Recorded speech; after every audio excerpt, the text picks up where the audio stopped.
ተነስተልን ክቡራን ተመልካቾቻችን ሲሳያጌና ከሉዓላዊ ሚዲያ ሐሙስ ግንቦት 6 2018 ዓመተ ምህረት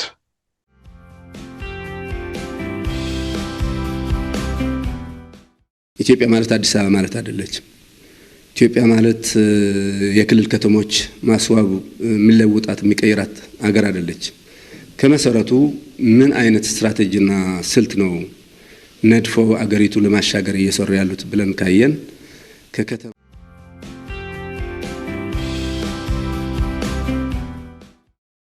Now, this very city of Addis Ababa that I visit at least once a year and I never recognize it, it is changing with the speed of light.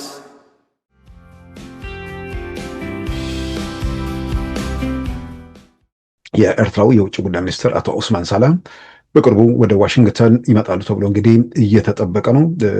የኤርትራ መንግስት ምላሽ ሰጥቷል አልሰጠም? በተለያዩ መረጃዎች ነው የምንሰማው።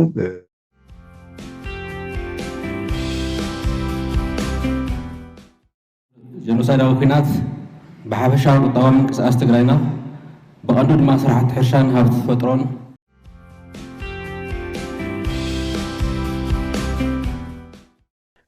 ብዙ ጊዜ ጮኸን ወትውተን ጥያቄው ስላልገባን ሊገባንም ስለማይችል ወደፊትም ይገባኛል ብዬ አላምንም።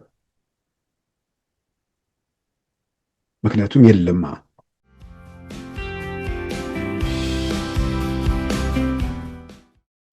በዛሬ ፕሮግራማችን በእነዚህና በሌሎች ወቅታዊ ጉዳዮች ላይ ትኩረት አድርገናል። አሁን ወደ ዕለቱ ዜና እናመራለን።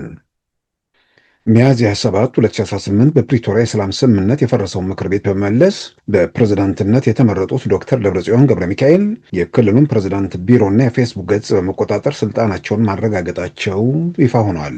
የጀነራል ታደሰም ማሳሰቢያ ችላ በማለት የምክር ቤት ስብሰባ የጠራውና ሁለተኛው ጥሪያቸውንም ገፍቶ የፕሬዝዳንቱን ጽህፈት ቤት የተቆጣጠረው የዶክተር ደብረጽዮን ቡድን በይፋ ስራ መጀመሩን የትግራይ ክልል መገናኛ ብዙሃን ዘግበዋል።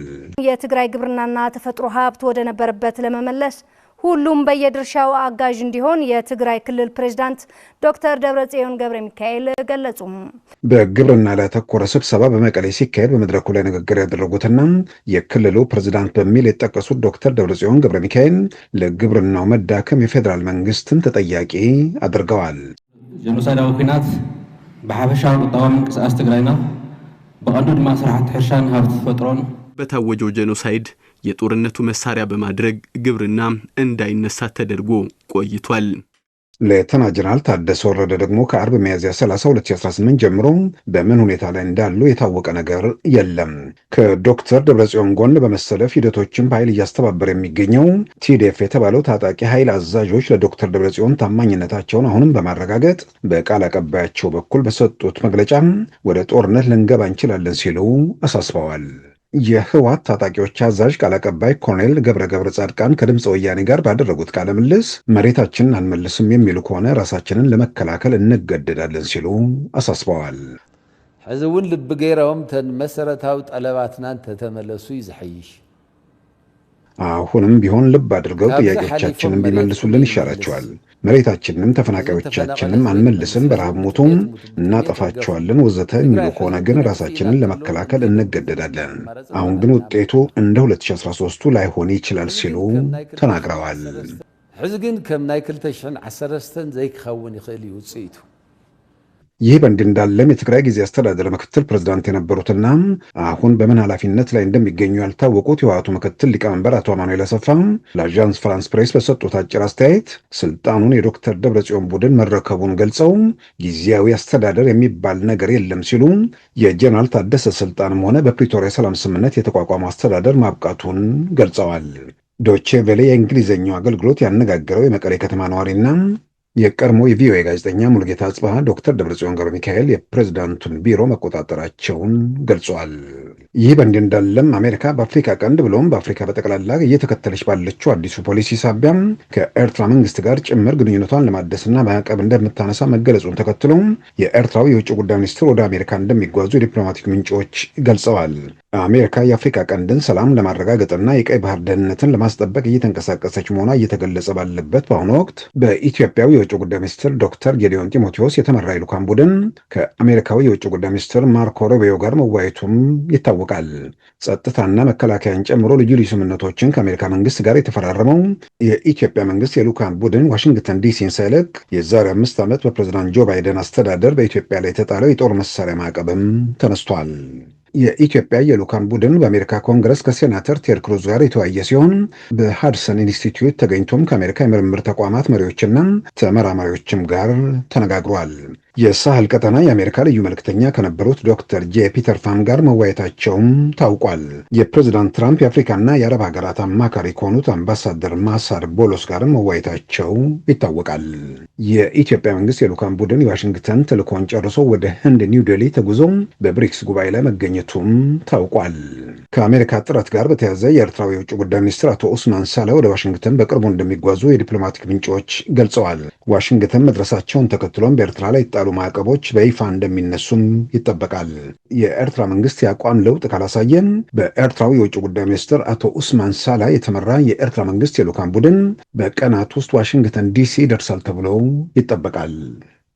ይህ በእንዲህ እንዳለም ትናንት ረቡዕ አዲስ አበባ የገቡት የፈረንሳዩ ፕሬዚዳንት ኢማኑኤል ማክሮን አፍሪካ በተባበሩት መንግስታት ድርጅት የጸጥታው ምክር ቤት ውክልና እንዲኖራት የሚደረገውን ጥረት በተመለከተ ከተባበሩት መንግስታት ድርጅት ዋና ጸሐፊና ከአፍሪካ ህብረት ኮሚሽን ሊቀመንበር ጋር መወያየታቸው ተዘግቧል። ፈረንሳይና ኬንያ በጋራ ባዘጋጁትና ናይሮቢ በተካሄደው አፍሪካ ፎርዋርድ ስብሰባ ላይ ተሳታፊ የነበሩት ኢማኑኤል ማክሮን ከኬንያ በፊት በግብጽ ቆይታ ማድረጋቸውም ታውቋል።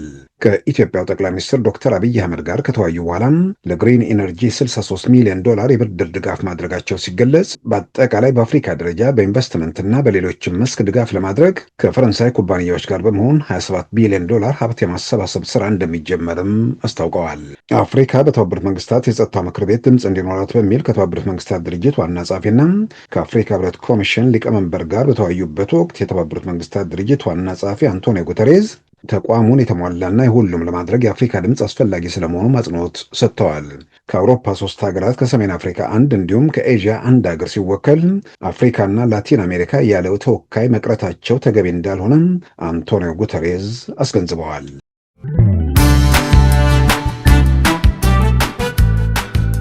ሉዓላዊ ሚዲያን ይደግፉ።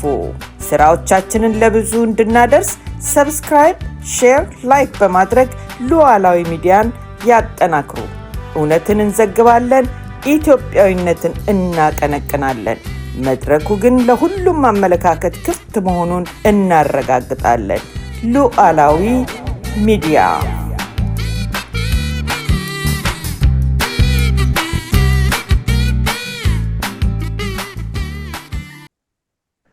ክቡራን ተመልካቾቻችን ከሳምንት በፊት ሚያዝያ 27 2018 በትግራይ መፈንቅለ መንግስት በማድረግ ወይ ደግሞ የመፈንቅለ መንግስት ሙከራ በማድረግ ልንለው እንችላለን። የመፈንቅለ መንግስት ሙከራ የሚለውን ለማንሳት መገደደው ባለፈው ሳምንት መጨረሻ ላይ የጊዜ አስተዳደሩ ፕሬዝዳንት ጀነራል ታደሰ ወረደ ራሳቸውን በፕሬዝዳንትነት እንደቀጠሉ አድርገው መግለጫ ከማውጣታቸው ጋር ተያይዞ ነው። በነገራችን ላይ ከዛ መግለጫቸው ጋር ተያይዞ ደግሞ የጽህፈት ቤት ኃላፊውን የህወሓት ኃይሎች በቁጥጥር ስር ከዋላቸው በኋላ ከሰዓታት በኋላ ፈቷቸዋል። ህወሓት ሁሉንም ነገር ተቆጣጥሯል። እስካሁን ድረስ ባሉ መረጃዎች ያልተቆጣጠረው እስከ ትላንት ባሉ መረጃዎች ማለት እንችላለን ያልተቆጣጠረው የፕሬዝዳንቱን ጽህፈት ቤት እንዲሁም የትግራይ ክልል ጊዜያዊ አስተዳደር መንግስትን ፌስቡክ ነበር ያልተቆጣጠረው። የጽህፈት ቤት ኃላፊውን ከያዟቸው በኋላ አሁን ፌስቡክ ሁሉንም በቁጥጥራቸው ስር ማድረጋቸውን የተመለከቱም እንግዲህ መረጃዎች ወጥቷል። ስለዚህ ዶክተር ደብረጽዮን ገብረ ሚካኤል ምናልባት በመሀል ላይ ጀነራል ታደሰ ሁኔታው አደገኛ ነው የሚለውን ማሳሰቢያ አስቀድመው አስተዳደሩን ከማቋቋማቸው በፊት ወይ ደግሞ የፈረሰው ምክር ቤት ከመመለሳቸው በፊት ማሳሰቢያ ሰጥተዋል። ያ ከሆነ በኋላ በሳምንቱ መጨረሻ ደግሞ ሚያዝያ 30 2018 ካቢኔ ስብሰባ ማድረጋቸውን ተከትሎ ማሳሰቢያ ሰጥቷል። ከዛ በኋላ እንግዲህ ባሉት ቀናት ውስጥ ጀነራል ታደሰ ወረደን በተመለከተ የሚወጣ ወይ ደግሞ ያለ መረጃ የለም። ዶክተር ደብረጽዮንን በተመለከተ በትናንትናው ዕለት በትግራይ ቴሌቪዥን ቀርበው የግብርናን የተመለከተ ከየዞኑ የመጡ የግብርና ባለሙያዎች የሚገኙበት ስብሰባ ላይ ንግግር አድርገዋል። ምናልባትም ለመጀመሪያ ጊዜ ይመስለኛል ከተመረጡም በኋላ የትግራይ ክልል ፕሬዝዳንት የሚለውን ነገር በስማቸው ወይ ደግሞ በዛ ስያሜ ሲጠሩ ሰምተናል። አሁን ባለው መረጃ በእርግጥም ህዝብ ድምፅ ወያኔን፣ የትግራይ ክልል ቴሌቪዥንን፣ ሌላው ቀርቶ የክልሉ መንግስት ማህበራዊ ገጾችን ሙሉ በሙሉ በቁጥጥራቸው ስር አድርገዋል። ያሉ የቀረ ነገር ካለ የፕሬዝዳንቱ ጽህፈት ቤት ነው የሚሉ መረጃዎች ናቸው ያሉት። እንግዲህ ከዚህ በኋላ ሁኔታዎች በዚህ መንገድ እስከ ምን ርቀት ይሄዳሉ የምናየው ነው። ከጀነራል ታደሰ ጋር ውዝግቡ በቀጠለበት ሁኔታ ውስጥ የኢትዮጵያ ፌዴራል መንግስትም 2 ጊዜ መልእክት አስተላልፏል። በግልጽ የሚታወቅ ነገር ነው። የመጀመሪያው ስብሰባውን ሚያዝያ 27 በጠሩበት ወቅት ጀቶች ተነስተው በሰማይ ላይ አንዣበው መልእክት አስተላልፈዋል። እረፉ፣ እያየናችሁ ነው ወይንም ደግሞ አንለቃችሁም የሚል ግልጽ መልእክት ነው። ከዛ በኋላ ደግሞ የካቢኔ ስብሰባ ብለው ባዘጋጁበት ወቅት ተመሳሳይ የኢትዮጵያ አየር ኃይል ጀቶች ተነስተው ተመሳሳይ እንቅስቃሴ ማድረጋቸው ታውቋል። ያንን ተከትሎ የጊዜያዊ አስተዳደሩ ምክትል ፕሬዝዳንት የነበሩት የህወሓቱ ምክትል ሊቀመንበር አቶ አማኑኤል አሰፋ ለቢቢሲ ትግርኛው ለማስፈራራት የተደረገ ሙከራ ነው፣ ያን ሲደረግ ስብሰባውን ሰው ጥሎ ይወጣል በሚል የተደረገ ግፊት ነው የሚል ነገር አንስተዋል። እንግዲህ እዛ ላይ የገቡት ሰዎች አሁን የህግ ጉዳይ ነው ከዚህ በኋላ የሚመጣው። የህወሓት ማዕከላዊ ኮሚቴው እንዳለ ማለትም በዚህ ሂደት ውስጥ የሚሳተፍ ምናልባትም በተለየ ሁኔታ ድምፁ ታፍኖ ይሄ ነገር አይጠቅምም ብሎ በድምፅ የተሸነፈ አካል ሊኖር ይችላል። እንደሱ አይነት አካላትን እንደነሱ አይነት ግለሰቦችን በህግ ምንድን ነው ተጠያቂነታቸው እስከምን ደረጃ ነው? ሁኔታዎች ወደ ውጊያ ወደ ግጭት ከተገባ በኋላ የተጠያቂነት ጉዳይ ላይ በደንብ አጽንኦት የሚሰጥ ነው። ማለትም ዶክተር ደብረጽዮን፣ ወይዘሮ ፈትለወርቅ እና አቶ አማኑኤል አሰፋ ምናምን ተብሎ 3-4 ሰዎች ጋር የሚቆም ነገር አይደለም። ምክር ቤት ውስጥ የተሰበሰቡት ሰዎች የፕሪቶሪያ የሰላም ስምምነት ተጥሶ በዛ ሂደት ውስጥ በመሳተፋቸው የወንጀላቸው መጠን ወይ ክብደት የተጠያቂነታቸው ደረጃ ምንድን ነው የሚለው ይነሳል እንጂ የፈረሰ ምክር ቤት የፕሪቶሪያ የሰላም ስምምነትን ጥሰው ወደዛ መድረክ የመጡ ሰዎች ተጠያቂዎች ናቸው። እዚህ ላይ ጥያቄ ቢገባ የሚነሳ አይመስለኝም። የተጠያቂነታቸው ደረጃ ዝቅ ያለ ሊሆን ይችላል። አፈጉባኤ፣ ምክትል አፈጉባኤ ምናምን ደግሞ ተብሎ የተመረጡ ሰዎችም ተጠያቂነታቸው በነ ዶክተር ደብረጽዮን ደረጃ ባይሆንም ተጠያቂነታቸው ከሌላው የምክር ቤት አባል ከፍ እንደሚልም የሚያጠራጥር ነገር አይደለም። ከምንም በላይ መፈንቅለ መንግስቱን እያመቻቹና በጉልበት ሁሉን ነገር የፕሪቶሪያ የሰላም ስምምነት ከአቶ ጌታቸው ጊዜ ጀምሮ ለማፍረስ የሚንቀሳቀሱት የቲፒኤልኤፍ የጦር አዛዦች እነሱ ደግሞ ከነ ዶክተር ደብረጽዮን ያነሰ ተጠያቂነት እንደማይኖርባቸው ምንም የሚያጠራጥር ነገር አይደለም። ስለዚህ አሁን እየሄዱበት ያለው መንገድ ምናልባት ይህን ስናደርግ በዚህ መንገድ ስንሄድ ይህን ጫና ስናደርግ የኢትዮጵያ መንግስት የሆነ ቦታ ላይ ፍሬን ይዞ ይሄ ነገር በቃ ልደራደር ልነጋገር ይላል የሚል ነገር አስበው ሊሆን ይችላል።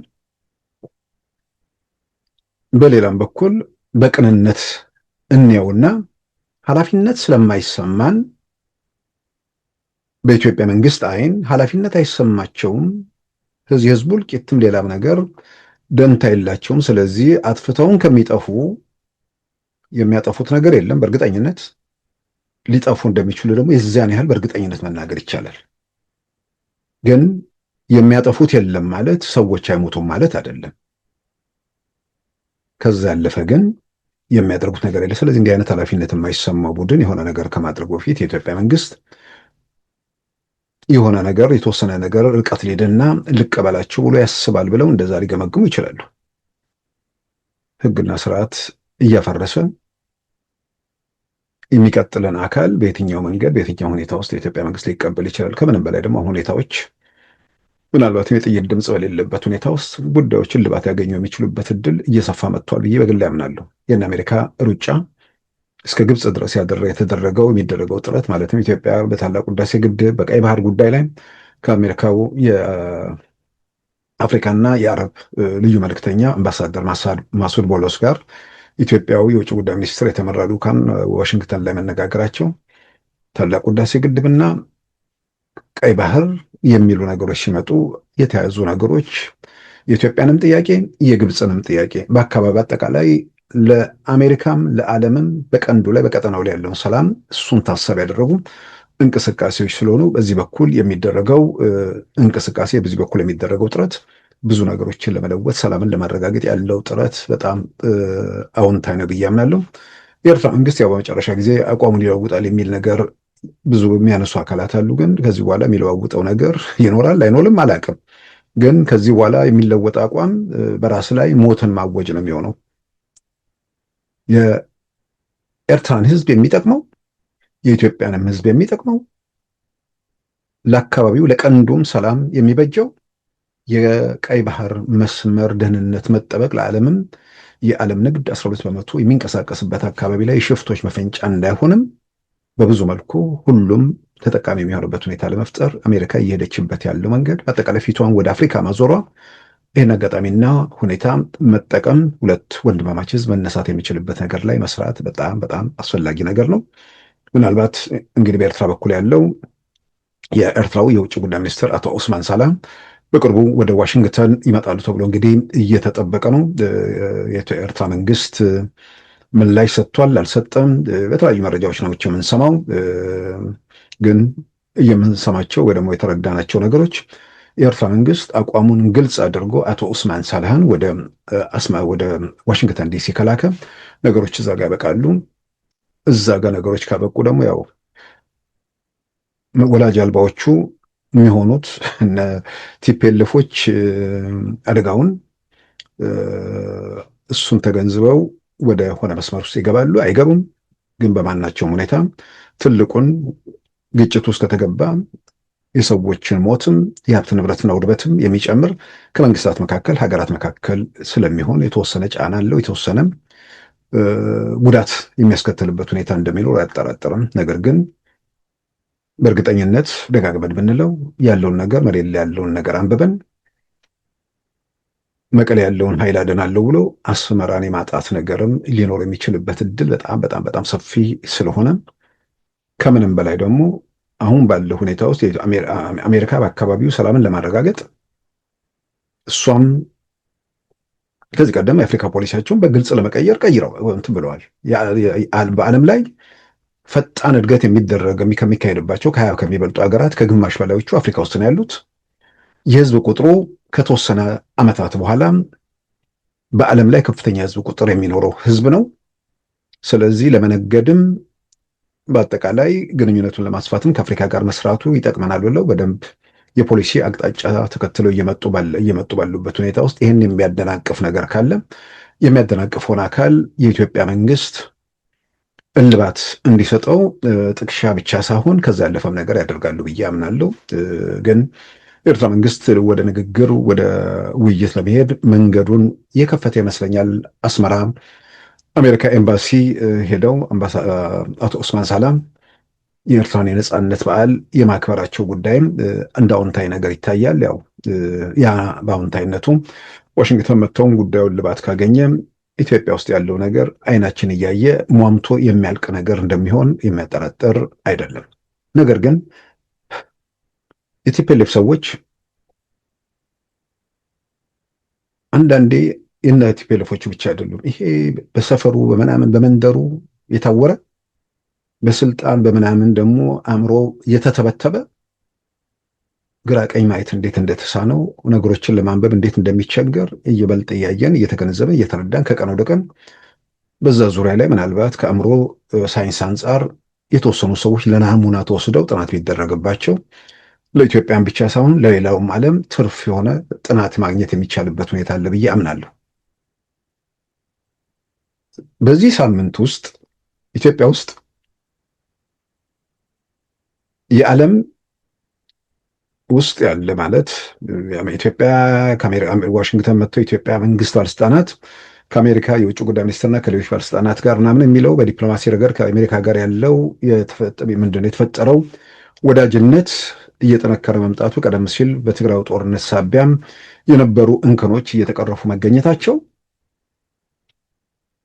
በዛው ጦርነት ሳቢያ ለኢትዮጵያ የጦር መሳሪያ ከአሜሪካ በነገራችን ላይ የጦር መሳሪያ ማዕቀቡ ከአሜሪካ ወደ ኢትዮጵያ እንዳይሸጥ ወይ ደግሞ በማናቸው መንገድ ወደ ኢትዮጵያ እንዳይሰጥ የሚል እንጂ በሌላ በኩል ኢትዮጵያ የጦር መሳሪያ ማዕቀብ ተጣለባት ማለት አይደለም። የተባበሩት መንግስታት ወይ ደግሞ ሌላ አይደለም። አሜሪካ በራሷ በኩል ወታደራዊ ቁሳቁሶችና መሳሪያዎችን እንደ አውሮፓውያን አቆጣጠር ከግንቦት 23 2001 ጀምሮ በጆ ባይደን አስተዳደር ያ እገዳ ተጥሎ ነበር። የዶናልድ ትራምፕ አስተዳደር ወደ ስልጣን ከመጣ በኋላም በዚህ ጉዳይ ላይ ምላሽ አልሰጠም። ሌላው ቀርቶ ኢትዮጵያ በዛ የተነሳ በአጓ በኩል ያላትን መብት አጥታለች። ማለትም በቢል ክሊንተን የስልጣን ዘመን ከቀረጥ ነፃ አፍሪካ ሀገራት ወደ ኢትዮጵያ አሜሪካ ሸቀጥ እንዲያስገቡ የተፈቀደውን ማለት ነው ያን አጥታለች። በዛ የተነሳ በሺዎች የሚቆጠሩ በተለያዩ ፋብሪካ የሚሰሩ ኢትዮጵያን ላይ ተጽዕኖ አድርጓል። በዛም የተነሳም ወደ አሜሪካ ሸቀጣቸው ማለት ምርቶቻቸውን የሚልኩ ኩባንያዎች ላይ ጉዳት ደርሷል። ሁለቱ ነገሮች ኢትዮጵያ ላይ በወቅቱ የተጣሉ ማዕቀቦች ነበሩ። አሁን የመሳሪያውን በተመለከተ በግልጽ ከዚህ ከስምምነቱ በኋላ ማለትም ዋሽንግተን ላይ ዶክተር ጌዲዮን ጢሞቴዎስ እና በአሜሪካ ውጭ ጉዳይ ሚኒስቴር የአፍሪካ ማለት የፖለቲካ ጉዳዮች ኃላፊዋ ጋር በተደረገ ስምምነት በኋላ ወዲያውኑ የጦር መሳሪያ ማዕቀብ ወደ ኢትዮጵያ መሳሪያ እንዳይሸጥ፣ እንዳይላክ፣ ወታደራዊ ቁሳቁሶች እንዲሁም ከስልጠናና ምናምን ጋር የተያያዙ ጉዳዮችም እንዳይፈጸሙ የሚለውን ነገር 100% እሱ ተነስቷል። ይህም በተመለከተ የውጭ ጉዳይ ሚኒስቴር የሚያወጣው አሁን ማንም ሰው ሰርች ሲያደርግ ኢትዮጵያ እዛ ውስጥ አለች። ነገም ሰርች ሲያደርገው ትኖራለች። በይፋ በአንድ ወር ጊዜ ውስጥ ከዛ ዝርዝር ውስጥ ትወጣለች። ከዛ ዝርዝር ውስጥ በይፋ የመውጣቱ ነገር ማለት ሰነዱ ላይ መቀመጥ ያለ መቀመጡ ነገር በወር ጊዜ ውስጥ በቀናት እንደ ሁኔታው በፍጥነትም ሊሆን ይችላል ይላል። አለዛም ግፋቢል እስከ ወር ይቆያል ነው። ያ ማለት እስከ ወር ባለው ጊዜ ውስጥ ሰዎች ሰርች ሲያደርጉ እዛ ዝርዝር ውስጥ ኢትዮጵያን አያገኟትም። ዛሬ ግን ባለው ሁኔታ ተገኘችም አልተገኘችም ግን የጦር መሳሪያ ማዕቀቡ በይፋ መነሳቱ እንግዲህ ተረጋግጧል። ይህን ማነሳው ከአሜሪካ ጋር ያለው በዛ ጦርነት ሳቢያ የነበሩ ችግሮች እልባት አግኝተዋል። አንዳንዶች አጎዋ ምናምን የሚል ነገር ያነሳሉ። አጎዋማ በቃ እኮ በዓመት አንዴ ነው። በዲሴምበር መጨረሻ ላይ ለዓመቱ ለቀጣዩ ዓመት እነዚህ ሀገሮች ይቀጥላሉ፣ እነዚህ ሀገሮች ይወጣሉ የሚል ነገር ነው ሲገለጽ የነበረው። አሁን አጎዋ 100% ተቋርጧል። የዶናልድ ትራምፕ አስተዳደር ከመጣ በኋላ አቋርጦታል። ለአንድ ዓመት አራዝሟል። ከዛ በኋላ ይቀጥላል አይቀጥልም፣ ኢትዮጵያ ከዛ በኋላ ትገባለች አትገባም የሚያጠራጥር አይመስለኝም። አጎዋ ከቀጠለ በቃ ከተመኩ። ስለዚህ ይህንን የሚወስነው ከሚቀጥለው ዓመት ማለትም በፈረንጆቹ በዚህ ዓመት መጨረሻ በእኛ ደግሞ በሚቀጥለው ዓመት ታህሳስ አካባቢ ማለት ነው። ስለዚህ ከአሜሪካ ጋር ያለው ሁኔታ በዚህ ደረጃ ላይ ነው ያለው።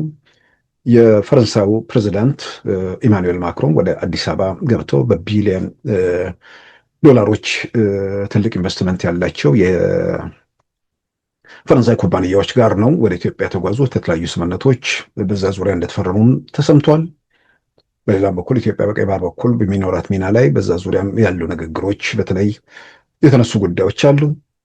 የተባበሩት መንግስታት ድርጅት ዋና ጸሐፊ ለተባበሩት መንግስታት ድርጅት 80ኛ ክብረ በዓል ጋር በተያያዘም አዲስ አበባ ይገኛሉ።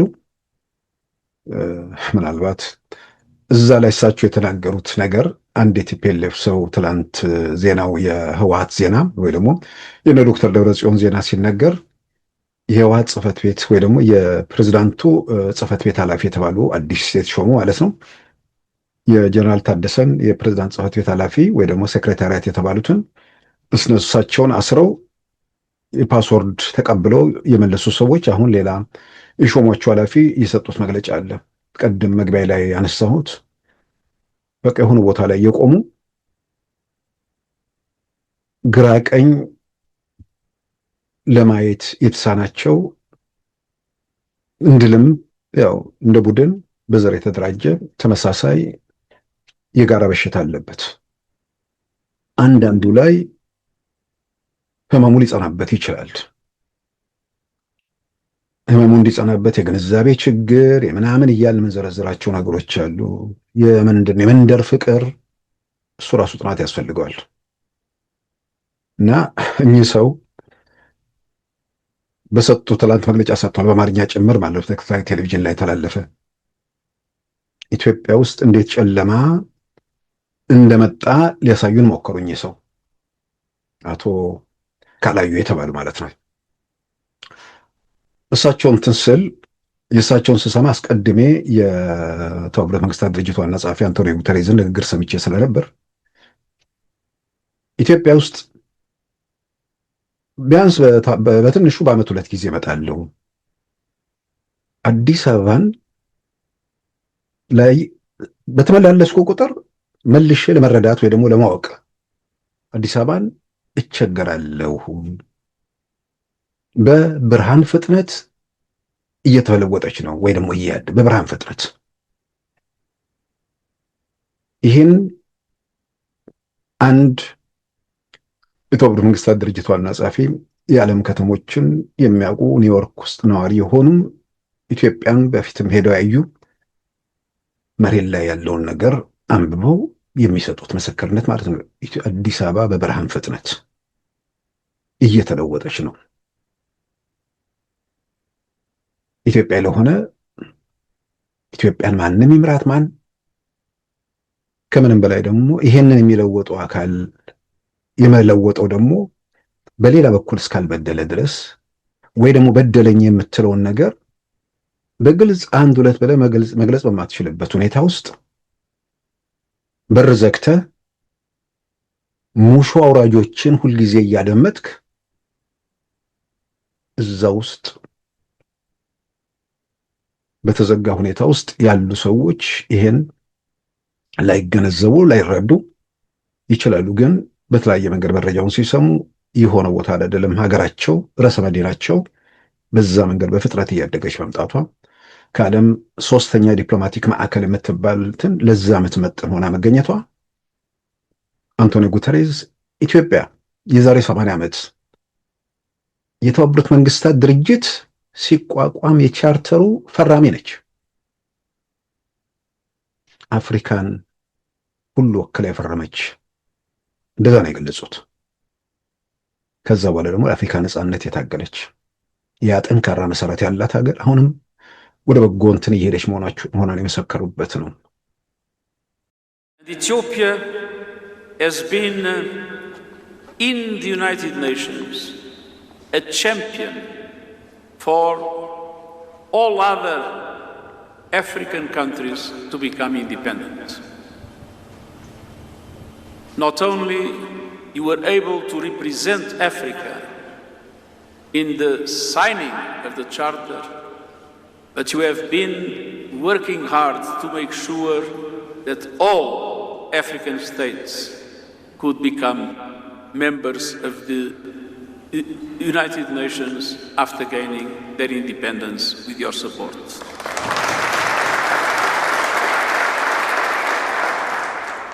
Now, this very city of Addis Ababa that I visit at least once a year, and I never recognize it.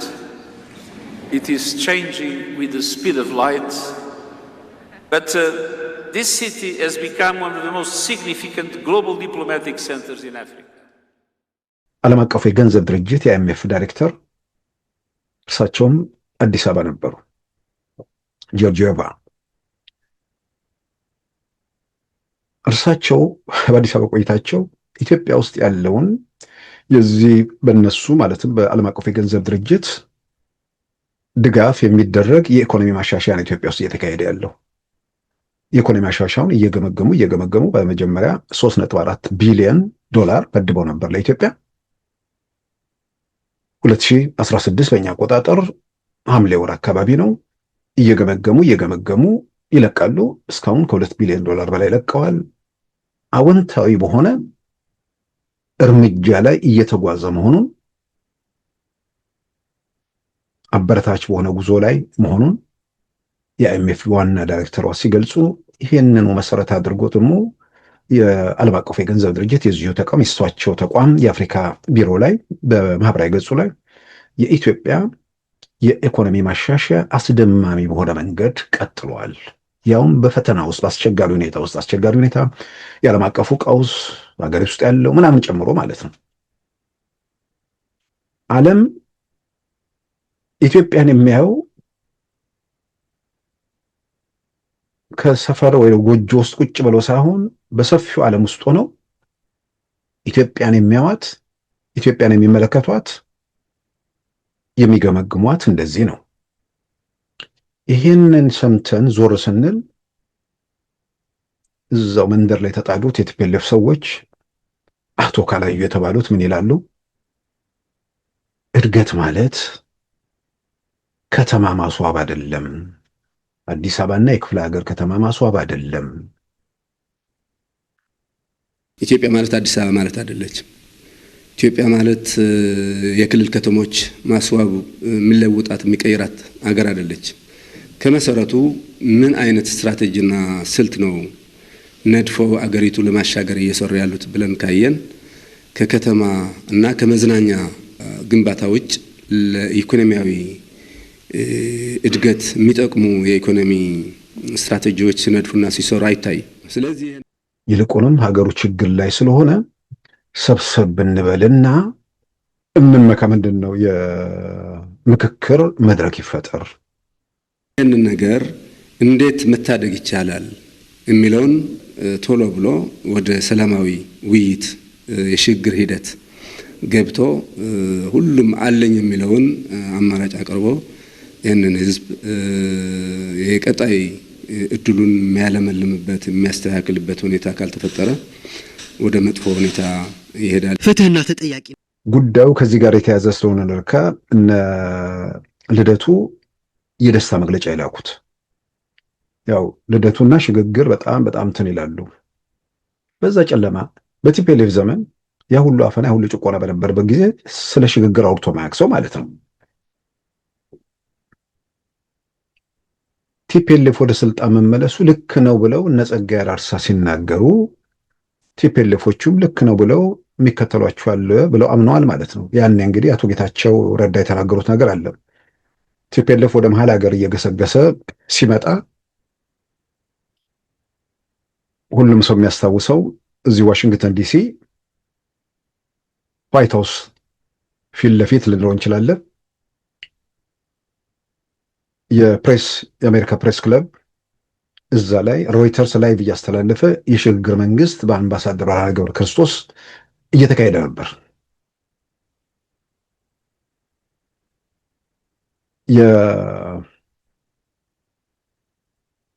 በዛ በጦርነቱ ጊዜ ማለት ነው። ያኔ በነበረው ሁኔታ ላይ ቲፒኤልኤፍ እና ሸኔ ሲነጋገሩ በፕሬዝዳንት ጉዳይ ላይ በፕሬዝዳንትነት ጉዳይ ላይ መስማማት አልቻልንም፣ ከጸጋዬ ጋር እንነጋገር ነበር ይላል አቶ ጌታቸው ረዳ ይላሉ። በቅርቡ ኤንኤፍሲ ጋር ባደረጉት ቃለ ምልልስ ማለት ነው። አሁንም ሸኔ የማይናወጥ አቋም አለው፣ ከቲፒኤልኤፍ ጋር የተጣበቀ ነው።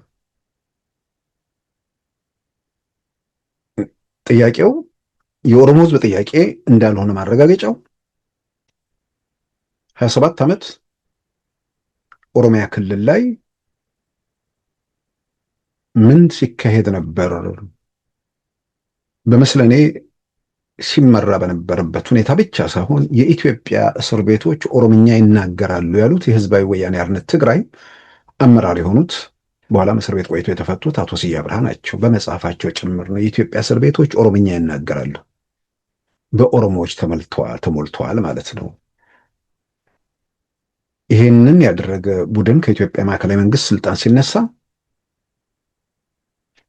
ይሄንን የሚያደርግ ቡድን በነበረበት ጊዜ መግለጫ ሲያወጣ አስመራ ቁጭ ብሎ መግለጫ ሲያወጣ የነበረ ቡድን ይሄ ቡድን ሲሄድ መተኮስ ጀመረ።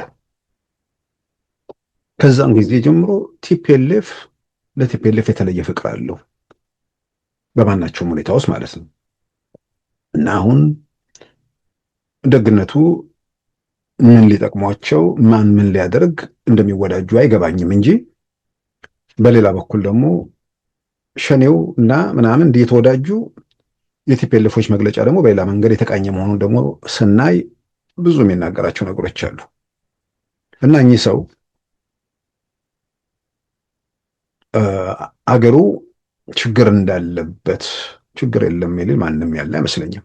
ግን ቲፒኤልኤፍ ገነት ትቶልን ሄዶ እነ ዶክተር አብይ ሲኦል አድርገው እንደጠበቋት አድርገው እያወሩ ነው እኚህ ሰው። እድገት ማለት ከተማ ማለት አይደለም። ታዲያ እድገት ማለት ምን ማለት ነው? ሀብት ማምጣት አይደለም? ሀብት መሰብሰብ አይደለ? የስራ ዕድል መፍጠር አይደለም?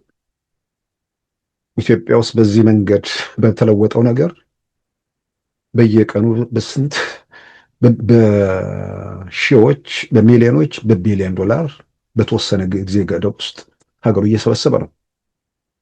ፋብሪካ ብታቋቁም ልታገኝ ከምትችለው በላይ በሚታዩ በከተማ ውስጥ በተሰሩ ስራዎች፣ የልማት እንቅስቃሴዎች የቱሪስት ፍሰቱን በመጨመር ሀብት እየተሰበሰበ ነው። ኢትዮጵያ ላይ 27 ዓመት ስልጣን ላይ ቆይቶ የሄደ ቡድን አሁን ስለ ልማት ስለ ምናምን አፍ አንድ በል ሊኖር አይገባም። አላየሁም አልሰማሁም ብለ ሌላ የመብት የምናምን ጥያቄ እያነሳ ብትጓዝ ጥሩ ነው። ግን እየተሰሩ ያለው ከተማ ልማቶች አይደለም። ቲፒኤልኤፍ ገና 100 ሚሊዮን ህዝብ ያልሞላ ሀገር አሁን 130 ነው። ስንዴ ከውጭ ሀገር በቢሊዮን ከ900 ሚሊዮን እስከ 1 ቢሊዮን ምናምን ባለው ጊዜውን ባለው እንትን ውስጥ ጨረታ እየወጣ ኢትዮጵያ ስንዴ እየገዛች ታስገባ ነበር። ቢያንስ አሁን የሚታይ የሚዳሰሰውን ነገር ለማውራት ነው እየገባ ያለው። አሁን ግን ኢትዮጵያ ውስጥ በስንዴ ምርት በጋም ክረምትም በመስኖም በምንም ለምቶ ኢትዮጵያ ውስጥ ከፍተኛ የስንዴ ምርት በተለያዩ መልኮች ምርቶች እየጨመሩ በመምጣታቸው ኢትዮጵያ የውጭ ምንዛሪ አውጥታ ስንዴ እያስገባች አይደለችም። አንዳንድ ጨፍነው በጥላቻ የታወሩ ሰዎች በእርዳታ ድርጅቶች የሚገባ ስንዴ እየገባ ነው ይላሉ። እየተባለ ያለው በእርዳታ ድርጅቶችና የእርዳታ ድርጅቶች ስንዴ ነው። ኢትዮጵያ ለእርዳታ ድርጅት ለእርዳታ አይደለም እኮ ለኢትዮጵያ ውስጥ ለገበያ ለማቅረብ በቂ ስንዴ ምርት ስላልነበር ታስገባ ነበር በቢሊዮን ዶላር አውጥታ። አሁን ደግሞ የምንሰማው የሆኑ ሰዎች በግል ስንዴ ያስገቡ። ታዲያ በግልህማ ስንዴ አይደለም። ከፈለክ የኢትዮጵያ ውስጥ ያለው ውሃ አልጣመኝም ብለህ ውሃም ልታስገባ ትችላለህ። ከቻልክም አየር ማስመጣት ትችላለህ፣ የምስተነፍስበት ማለት ነው። እሱ ማን ይከለክልሃል?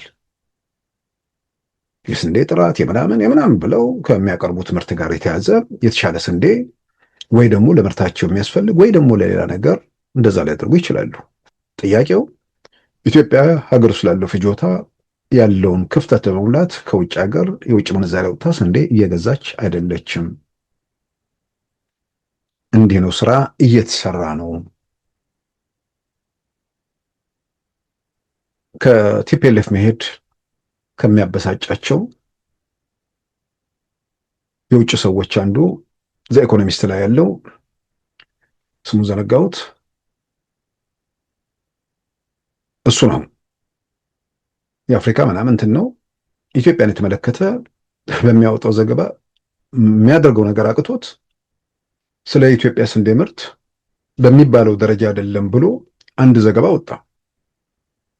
በኋላ የሚናገረው ቁጥር ራሱ አስደንጋጭ ነው። አስደንጋጭ ብለው ለደጋፊዎቹ ወይ ደግሞ በዛ ካምፕ ላሉት ከፍተኛ ስንዴ ምርት አለ ኢትዮጵያ በምትለው ደረጃ አይደለም፣ ግን ከፍተኛ የምርት መጨመር አለ። የሚታይ ነገር ነው፣ የሚዳሰስ ነገር ነው። ብዙ ነገሮች እየተሰሩ ነው። አንዳንዴ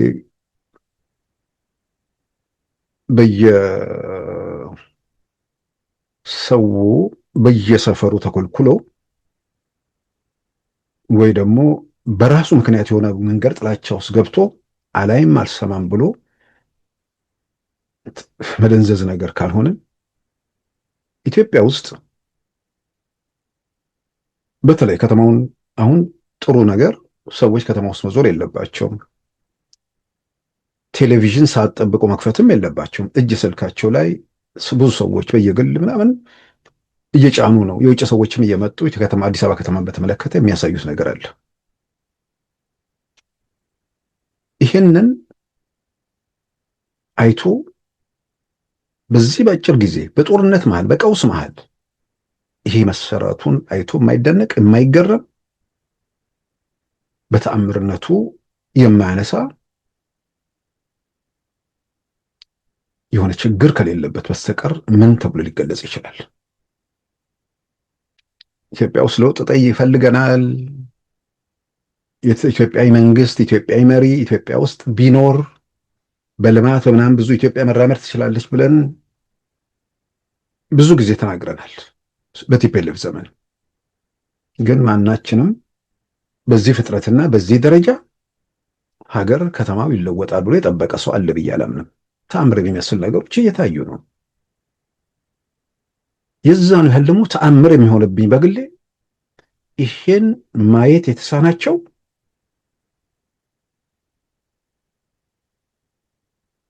ሙሾ አውራጆች መኖራቸው ደግሞ የዛን ያህል ተአምር ነው። እና ኢትዮጵያ ውስጥ እሳት እየነደደ ብዙ ነገር እየተደረገ ስራዎች እየተሰሩ ነው። ይሄንን የሚታየውን ነገር መመስከር ነፃነትን ሲወስድብህ የከተማው ማማር፣ የከተማው መዋብ ነፃነት ማስወሰጃ ልዋጭ ሊሆን አይችልም። እሱ ጥያቄ ውስጥ የሚገባ ነገር አይደለም። ደቡብ አፍሪካውያን የነፃነት ትግል ሲያደርጉ የደቡብ አፍሪካ ከተሞች ከአውሮፓ ከተሞች ቢበልጡ እንጂ አያንሱም። በነፃነት በሌላ ነገር በምላሽ አይወሰድም። አሁን ጥያቄው የተወሰደብህ ነፃነት አለ ወይ? ይሄ ተሰጥቶ የተወሰደ ነፃነት አለ ወይ ነው። ደቡብ አፍሪካውያኖቹ ባለቤቶችም ደግሞ አይደሉም። በሌላ በኩል ባለ ህንፃዎቹ ባለምናሞቹ እነሱ አይደሉም። ኢትዮጵያ ውስጥ ግን የኢትዮጵያን ነው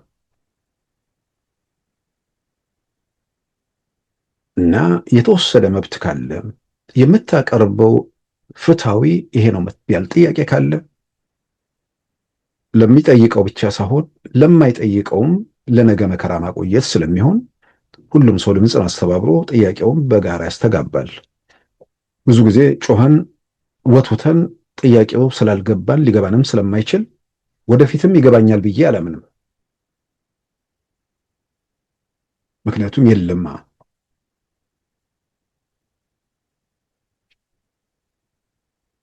ሰዎች በማንነታቸው ተጠቁ ብሎ ጠመንጃ ያነሳ በማንነታቸው ያጠቃውንና በማንነታቸው የሚጠቁበትን ፖሊሲ ከቀረጸ ኃይል ጋር መጨረሻ ላይ አንድ ግንባር ሲያብሩ መሬታችንን ሊወስዱ ነው ብሎ መሳሪያ የታጠቀ መሬቱን የሚወስዱት ሰዎች ጋር ካበረ ጥያቄው ስልጣንና ከስልጣን የሚገኙ ትሩፋቶች ፍለጋ ካልሆነ በስተቀር ወይ ደግሞ በዘረኝነት ካልሆነ ሌላ ምን ሊገለጽበት መገለጫ ነገር ይኖረዋል? እና እኚህ ሰው የቲፒኤልኤፉ ሰው ሌላው ቢቀር 27 ዓመት ነው የቆዩት። 27 ዓመት ዝም ብሎ አይደለም። አንዳንድ ሰዎች ደርግ 17 ዓመት ቆይቷል። የደርግ ዘመን በዓለም ላይ የቀዝቃዛው ጦርነት የፈጠረው ጫና በአብዛኛው እጅ እግርህ የታሰረበት ነው ማለት ይቻላል። ኢኮኖሚው ሽባ የሆነበት ዘመን ነው። በዚህ ላይ አውዳሚ በሆነ ጦርነት የቀጠለበት ነው። ብድር፣ እርዳታ የሚባሉ ነገሮች ብርቅ የሆኑበት ዘመን ነው። ደርግ 17 ዓመት ቆይቶ ሲሞት 17 ዓመት በእርዳታም በብድርም በበጀትም ምንድነው በግብርም በምንም የሰበሰበው ገንዘብ 17 ዓመት ነው ብለው የሴንትራል ስታቲስቲክስ መስሪያ ቤት ሄዶ ማየት ነው። አሁን ደግሞ ኦንላይን አለ። ጠቅላላ 17 ዓመት ነው ብለው ቲፒኤልኤፍ በአንድ ዓመት ከሚያገኘው ጋር ተቀራራቢ ነው የ17 ዓመቱ። በትክክል ለምሬ እንትን ባልኩት የ10 ዓመቱ የደርግ የ10 ዓመት አጠቃላይ ገቢ ከቲፒኤልኤፍ አንድ ዓመት ያንሳል። ስለዚህ ያ መንግስት 60% ጦርነት ላይ ያለውን ሀብት እያዋለ ቢያንስ ጣና ምናምን የሚባለው ከተማ አዳራሾች አዲስ አበባ ከተማ ውስጥ የሚታዩ እሱንም እኮ እንዳቅሙ ሞክሯል። ያውም ጦርነት ውስጥ ሆኖ ማለት ነው። ከቲፒኤልኤፍ ወደ ስልጣን ከመጣ በኋላ የቀዝቃዛው ጦርነት ማክተም በጣም እድለኛ ከሚገልጸው በላይ እድለኛ መንግስት ነበር። አንደኛ ወደ ቤተ መንግስት እንዲገቡ የቀዝቃዛው ጦርነት ማክተም እና የሶሻሊስቱ ካምፕ መመታት፣ የሶቪየት ህብረት መፈራረስ በአንድ ጊዜ ዓለም ላይ ብዙ ነገሮች እንዲለዋወጡ አደረገ። አማጽያን ወደ ቤተ መንግስት የሚገቡበት ብዙ ነገሮች ተፈጠሩ። አዲስ አበባና አስመራ መንግስት ቆመ ኢትዮጵያ ውስጥ። በዛ ዘመን ቲፒኤልኤፍ ወደ ስልጣን በመጣበት ጊዜ በአንድ በኩል የቀዝቃዛው ጦርነት ማክተም ቲፒኤልኤፍ ራሱ ኮሚኒስት ቢሆንም ኮሚኒስት ሆኖ መቀጠል የሚችልበት ሁኔታ ስላልሆነ ወደ ዓለም ወደ አንድ ጎራ ወደ አንድ አቅጣጫ በመሰብሰቧ በዛን ጊዜ ከምዕራቡ ዓለም ከፍተኛ ድጋፍ የሚደረግበት ሁኔታ ተፈጠረ። በተለይም ደግሞ ከ9/11 በኋላ ደግሞ ሽብርን ለመከላከል በሚል የዚህ የኦኢሲዲ የሚባል ኦርጋናይዜሽን ፎር ኢኮኖሚክ ኮኦፕሬሽን ዴቨሎፕመንት የሚባል ለጋሾቹ ሀገራት ከበጀታቸውን ምናምን 0.6 ምናምን ከመቶ ለድሃ ሀገሮች መስጠት ድህነትን መከላከል ሽብርን መክታት ነው የሚል በዚህ ዘንድ በተቃኘ ነገር የሚደረግ ድጋፍ አለ። ከዛ ውጭ ግን በቋሚነት እስከ 2016 በፈረንጆቹ ነው የምለው ህወሓት ሊሞት 2 ዓመት ሲቀረው ማለት ነው እስከ 2016 አጠቃላይ ከኦኢሲዲ ሀገራት የተገኘው ሀብት ከዛ ብቻ የተገኘው ወደ 58 ቢሊዮን ዶላር ነው። በተለያየ መንገድ ከሀገራት ብዙ ከዛ በኋላ ያሉ እንትኖች አሉ። በዚህ ደረጃ ገንዘብ የሰበሰበ ቡድን መጨረሻ ላይ ምንድን ነው ያደረገው? ከቻይናም ከቱርክም ከሁሉም ሰብስቦ ስልጣን ላይ መጣው የጠቅላይ ሚኒስትር አብይ መንግስት ሲመጣ አሁን ማንም ዴብት ክሎክን ጨምሮ ምናምን በዚህ ኢኮኖሚ ጉዳዮች ላይ የሚሰሩ እንትኖችን መመልከት ነው። የሀገሪቱ ጂዲፒ 58% አካባቢ በውጭ ዕዳ የተያዘባት ሀገር ነበረች። አበዳሪ ምናምኖቹ ሲጠፉ ደግሞ በከፍተኛ ወለድ ዩሮ ቦንድ የሚባለው 1 ቢሊዮን ዶላር ተወሰደ። ዛሬ አሁን አንዳንድ ሰዎች የኢትዮጵያ መንግስት በዩሮ ቦንድ አጣብቂኝ ውስጥ ሲገባ ለመክፈል ሲደራደር እንደሱ ድክመት አድርገው ሲያቀርቡት ይገርመኛል።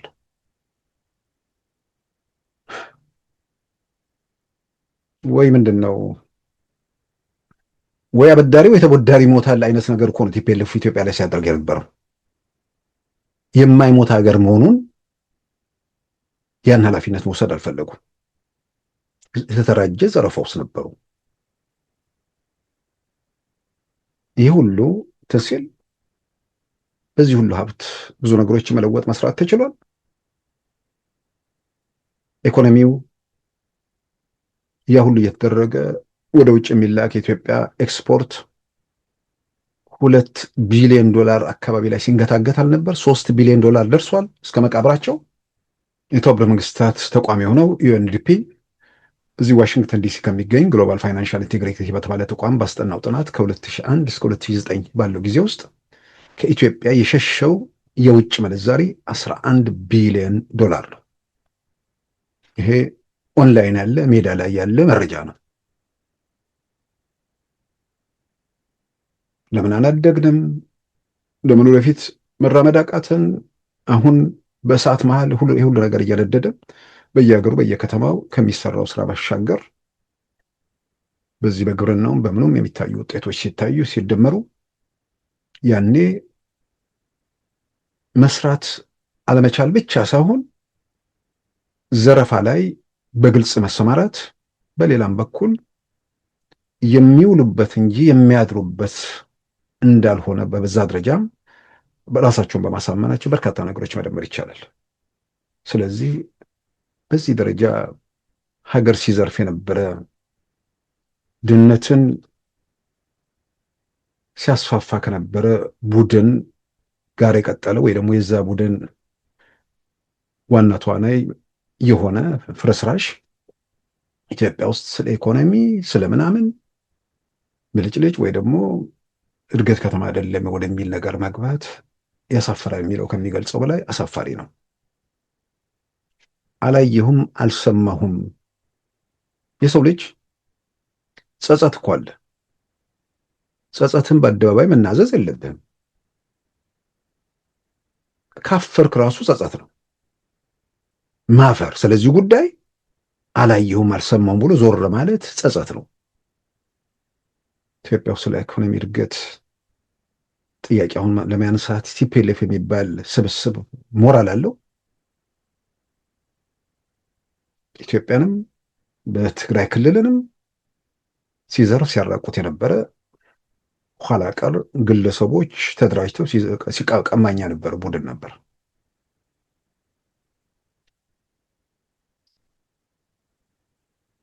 የሆነ የሞተ ምናምን ነገር ላይ እዛ ላይ ብዙ ማላዘን አያስፈልግም በሚል እንጂ እያንዳንዱን ነገር እናውጣ ከተባለ ሌላው ቀርቶ ተቃውሞ ምናምን እየበረታ እንኳን ሲመጣ እኮ ከዛው ከዘረፋና ምናምን እኮ መውጣት ያልፈለገ ኃይል ነው። በ2008 ዓመተ ምህረት ለምሳሌ ኢትዮጵያ ውስጥ ሁሉንም ነገር የዛ የመነኩሴውን ታሪክ የሚያስታውስ አንዳንድ ነገር ነው። ዳቦ ሲቆረስ ይሄ በዚህ ስም ይሄ በዚህ ስም ሁሉንም ክፍልፋይ ወደ ራሱ የሚያስገባው አይነት ማለት ስግብግቡ መነኩሴ 2008 ላይ የኢትዮጵያ መንገዶች ባለስልጣን የመንገድ ጨረታ አውጥቶ ነበር። ግንቦት 18 2008 ነው ጨረታ ያወጣው። በአጠቃላይ በሀገር አቀፍ ደረጃ ለ7 መንገዶች ማለት ነው። ጠቅላላ 5.7 ቢሊዮን ብር የሚፈጅ መንገድ ማለት ነው። እዛ መንገድ ላይ እንትን ላይ ከተጫረቱ በኋላ 81% ጨረታውን የተሰጠው ለቲፒኤልኤፍ ኩባንያና በመከላከያ ስም ሲዘርፍ የነበረው ሜቴክ ለተባለው በጀነራል ክንፈ ዳኘ ለሚመራው ነው። በዝርዝር እንመልከተው። ሱር ኮንስትራክሽን የቲፒኤልኤፉ ማለት ነው። ከ7ቱ መንገዶች 2ቱን ከ5.7 ቢሊዮን ብር ከአጠቃላይ ገንዘብ 3 ቢሊዮን 386 ሚሊዮን 347 ሺህ ከ84 ሳንቲም ነው። ከተመደበው ገንዘብ ከ5.7 ቢሊዮን ውስጥ 3 ቢሊዮን 386 ሺህ በላይ ሱር ኮንስትራክሽን የመንገድ ጨረታ አሸነፈ ተብሎ እሱ ተሰጠ።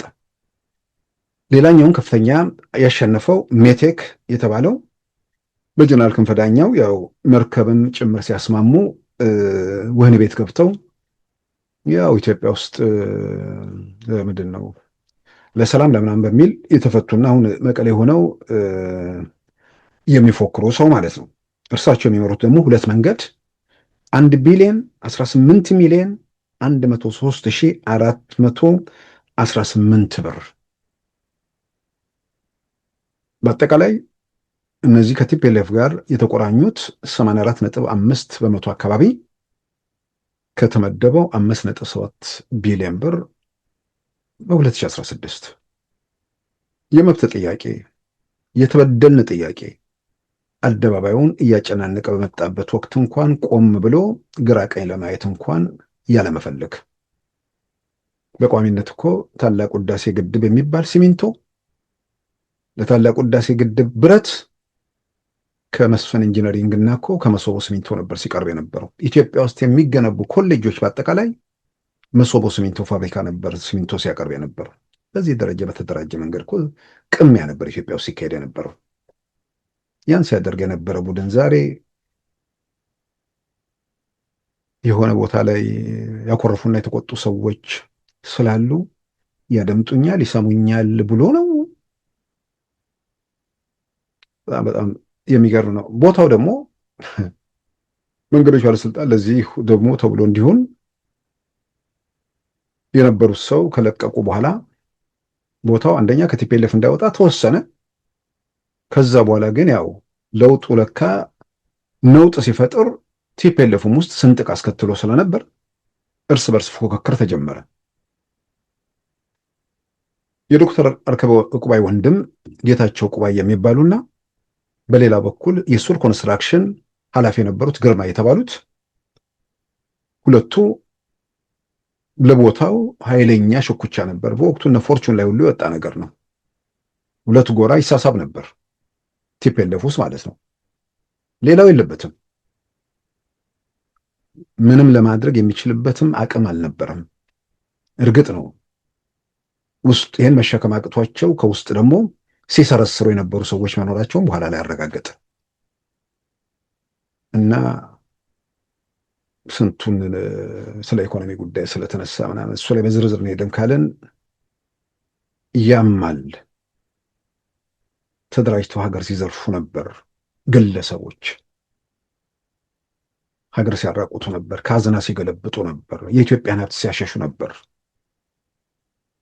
ምን ያህል ሀገር እንደተጎዳ ዛሬ ላይ በሚሰራው ነገር አይተው ገምግመው ጸጸት ቢያንስ ሊሰማቸው ይገባ ነበር። እኚህ ሰው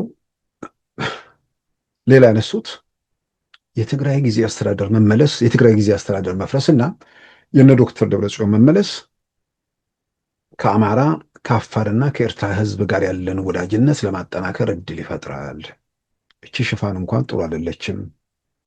የትግራይ ህዝብ ከአማራ ከአፋርና ኤርትራ ህዝቦች ጋር የጋራ ታሪክና ማንነት ያለው የተዋለዱና የተዛመዱ ህዝቦች ናቸው ሲሉ የገለጹት ከትግራይ ቴሌቪዥን ጋር ቆይታ የነበራቸው የትግራይ ብዙሃነትና ግንኙነት ጽሕፈት ቤት ኃላፊ አቶ ካላዩ አሰፋ ይህ የዘመናት አብሮነት ለማስቀጠል የህዝብ ለህዝብ ግንኙነት ላይ በትኩረት መስራት ይገባል ይላሉ። ይህም በማስፈጸም ረገድ ወደ ስራው የተመለሱ የትግራይ ምክር ቤትና መንግስት እነዚህ ግንኙነቶች እና የጋራ እሴቶችን ለማስቀጠል ትልቅ አቅም የሚፈጥርና ግንኙነቱን ወደ ነበረበት ለመመለስ የጎላ ሚና ይኖረዋል ሲሉ አቶ ካላዩ አክለዋል። እዚህ እሴቶች ለማጎልበት መንግስት መኖሩ በትግራይ ትልቅ አቅም ይፈጥራል የሚል ሐሳብ ነው ያለኝ። ከአማራ ከአፋር ከኤርትራ የሚባለው ነገር ከፋኖ ከሻዕቢያ አፋር ውስጥ ያሉ አነስተኛና ጥቃቅን ቡድኖች ምናምን እያሉ መጥቃት ይቻላል። በጣም የገረመኝ ብዙ ጊዜ ቲፒኤልኤፍ ከአገው የሚል ነገር ያነሳ ነበር። ያኔ አገው የሚባል ንቅናቄ ከራሳቸው ጋር ይንቀሳቀስ ስለነበር አሁን አገውን ረስተውታል።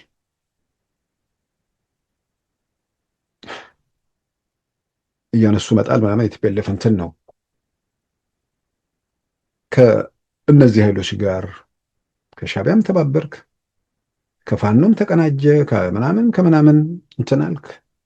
ምን ለማምጣት፣ ምን ለመፈየድ፣ ምን ለመለወጥ፣ ምን ለማስከተል? ይልቁንም እነዚህ ሰዎች አሁንም በተለያየ መንገድ ግድ የለም የስልጣን ፍላጎት እንደገና የመንደር ሰው ቤተ መንግስት ገብቶ እንደቀደመው ሁሉንም ነገር ተቆጣጥሮ በየመሸታ ቤቱ ለመፎከርና ምን ለማለት ምኞት ሊኖር ይችላል። ግን እንደማይሆን ከተረጋገጠ የማይደረስበት ጉም ላይ የተሰቀለ ነገር መሆኑ ግልጽ ከሆነ ከምንም በላይ ጥቂት ሰዎች ተደራጅተው ሀገር ሲዘርፉ የትግራይ ህዝብ አይደለም ታግለው ዙፋን ላይ ያወጧችሁ ታጋዮች እንኳን በድህነትና በጉስቁልና ህይወታቸውን ጭምር ከፍለው ያተረፉት ያገኙት የለወጡት ነገር እንዳልነበር እንኳን ተረድቶ ቢያንስ ለነሱ ሲባል ጸጸት፣ ሀገርን ከለወጥክ የስራ ዕድል መፍጠር ነው፣ ለነሱም የሚተርፍ ነገር ይኖር ነበር። ያንን ያላደረገ ቡድን አሁን ከፋኖ ተወዳጀ፣ ከምናምን ተቆራኘ፣ ምን አደረክ፣ ምን የሚለወጥ ነገር ኢትዮጵያ ውስጥ ይኖራል? ይልቁንም አሁን አሜሪካ በጀመረችው ነገር አይናችን እያየ ኤርትራም አማራጭ የላትም። ለኤርትራም ለመንግስቱም ከምንም በላይ ለህዝቡም ብርሃን የሚናፍቀው ህዝብ ነው። ሆነን ለመናገር ብርሃን ይናፍቀዋል ስል እስር ቤት ያለውን አይደለም። ወጣቱ በዚህ ዘመን ከኢንተርኔት ውጭ መሆኑን መዘጋት ማለት እጅግ በጣም የሚያም ነገር ነው። ምናልባት በቀደመው ጊዜ የሆነ የሚያደርጓቸው ምክንያቶች ምናምን ነበሩ። ያ ምክንያት ከዚህ በኋላ አይሰራም። ሰፊ እድል፣ ጥሩ አጋጣሚ፣ ጥሩ ሁኔታ ተመቻችቶ ከምንም በላይ ዛሬ በጉልበት አጽንቶ ኢትዮጵያ ውስጥ የሆነውን ነገር እንኳን ገለባብጠው ኤርትራ ነጻነት በእጃቸው ይዘው ቢቀጥሉ እንኳን ጥያቄው እስካለ ድረስ ለነገው ኤርትራ ወጣት መከራ ማውረስ ነው። ስለዚህ መከራ በሌለበት ኢትዮጵያም ኤርትራም በአጠቃላይ ቀጠናው መጠቀም የሚችልበት ሁኔታ ላይ እሱን እንግዲህ በመጨረሻው ሰዓትም ቢሆን የኤርትራ መንግስት የአሜሪካንን ጥሪ ተቀብለው የሰላምን መንገድ መርጦ የኤርትራው የውጭ ጉዳይ ሚኒስትር አቶ ኡስማን ሳላም ወደ ዋሽንግተን ተጉዘው አንድ እልባት ይገኛል ተብሎ ይጠበቃል። ያን ሲሆን ደግሞ ምናልባት እነዚህ ሰዎች ጋር ያለው ግንኙነት 100% ይቋረጣል። ከህግና ስርዓት ካፈረሰ የፕሪቶሪያ የሰላም ስምምነት ከጣሰ ቡድን ጋር ግንኙነቱ 100% ይቋረጣል። ምናልባት ሊመክራቸው ይችላል። ሊመክር የሚችልበት ሁኔታ የለም። አውላላ ሜዳ ላይ እንደሚወርቁ ደግሞ ምንም የሚያጠራጥር ነገር አይደለም። ስለዚህ ፋኖ፣ ሸኔ፣ ስብርባሪው ቲፒኤልኤፍ ምናምን ኦርፋን ሆነው ወደ ጎዳና ተዳዳሪነት ከመውጣታቸው በፊት ወይ ደግሞ እዛው ከመቅራታቸው በፊት በተገኘው ዕድልና ቀዳዳ በር ተከፍቷል። የኢትዮጵያ መንግስት እንነጋገር፣ እንወያይ ብሏል። እሱን መንገድ መምረጡ ለሁሉም ይጠቅማል። ከዛ ውጭ ያለው ነገር ዘጭንቦጭ ነው። የሚመጣ የሚለወጥ የሚሄድም የሚመጣም ነገር የለም። ያለውን ነገር በጎ ነገሮችን አጠናክሮ ጉድለቶችን እየጠቆሙ እየታገሉ ሀገርን ወደ ተሻለ ምዕራፍ ለመውሰድ ሁሉም የራሱን ጥረት ማድረጉ ይጠቅማል ብዬ አምናለሁ። ክቡራን ተመልካቾቻችን የዛሬ ሐሙስ ግንቦት 6 2018 ፕሮግራማችን በዚሁ ተጠናቋል። ጤና ይስጥልን።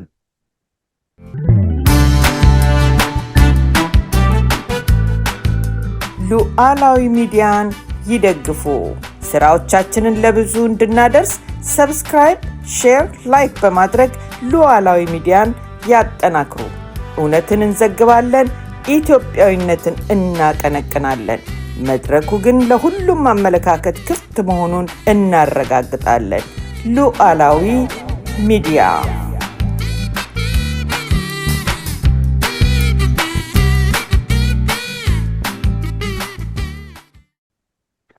የዛሬ ሐሙስ ግንቦት 6 2018 ፕሮግራማችን በዚሁ ተጠናቋል። ጤና ይስጥልን።